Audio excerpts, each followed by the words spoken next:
If you've ever lived under an HOA, you know they love controlling everything from your grass height to the color of your front door.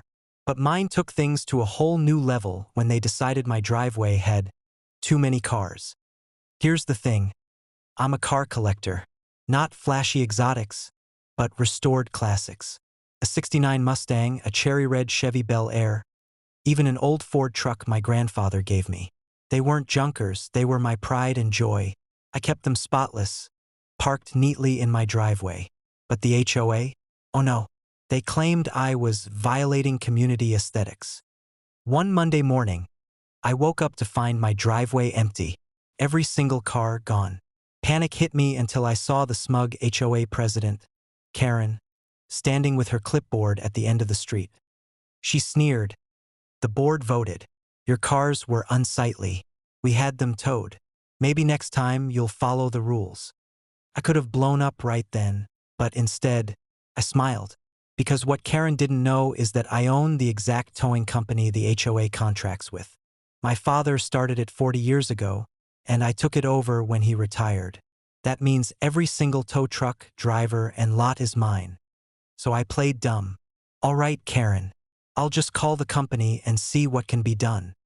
That afternoon, I walked into my office at the towing company. My manager nearly fell out of his chair when I explained what happened. Wait, you mean we towed your cars? Yep, I said, grinning. And now we're going to have some fun.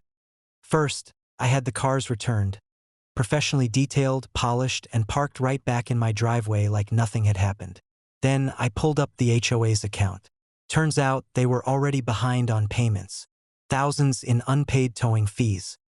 So I drafted a formal notice. Effective immediately, towing services are suspended due to delinquent payments, and I made sure a copy landed right on Karen's doorstep. The timing couldn't have been better. That weekend, the HOA held one of their exclusive wine tasting events, and half the neighborhood parked illegally all over the streets. Normally, we'd tow them, but since their contract was suspended, not a single truck showed up.